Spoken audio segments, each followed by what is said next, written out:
take your seats. To formally begin our program for tonight, let us all rise with heads bowed as we begin with a doxology to be led by Miss Chassie Sampinit, a Yefi of Cabdiano Parish, and this will be followed by the singing of our national anthem, Diocesan Youth Organization Secretary Miss Jifel Galar conducting. Please rise.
Son, and of the Holy Spirit. Amen.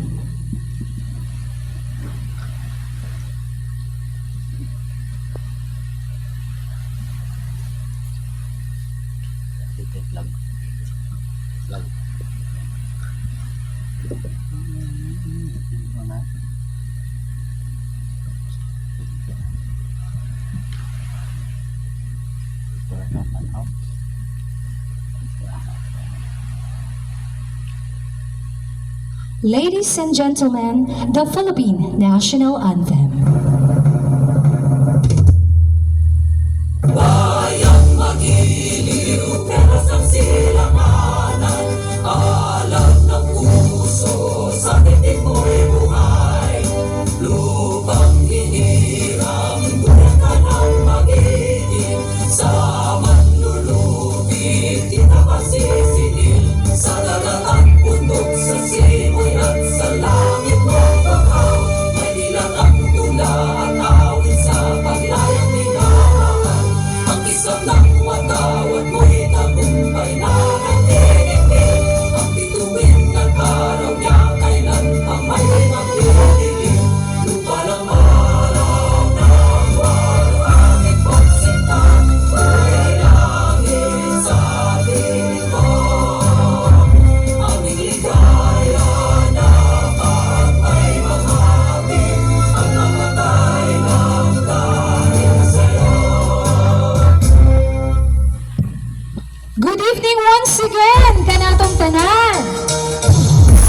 I would like to say thank you to Miss Chassie and Ma'am Jifil.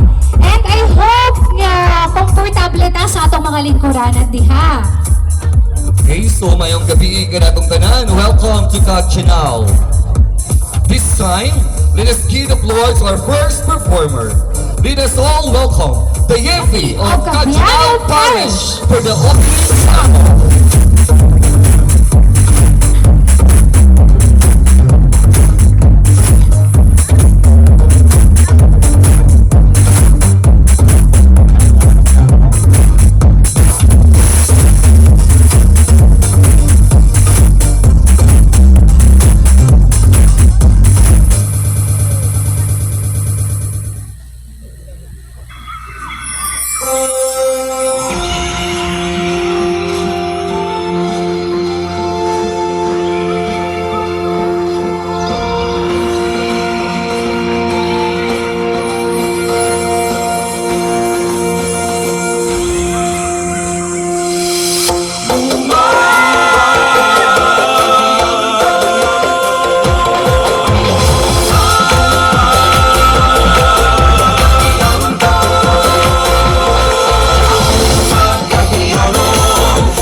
Wow! Thank you so much, our dear performers. Mauto sila ang mga tinudluan ni Padre Roldan Campos. Di ba, Padre? Oh.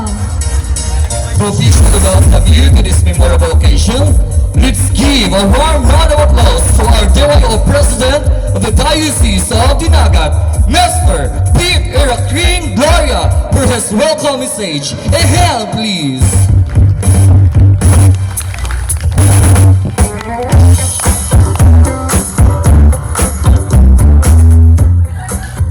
Good evening, mayong gabi kanatong tanan. IFI tunay maka-Diyos, makabayan. Okay, sa makausapan mayong gabi kanatong tanan ug akong dakong pagtahod sa atong Obispo Diocesano diri sa Dinagat Diocese walain ang atong kinakusgan na obispo, the Right Reverend Julius Dacera, uban sa iyang kapika sa iyang kinabuhi, si Ma'am Flor de Lisa Dacera. Ngayong gabi o naapod ka na to ang atong bisita nga ang atong Regional Youth Chaplain dito gikan pa gyud ni sa Diocese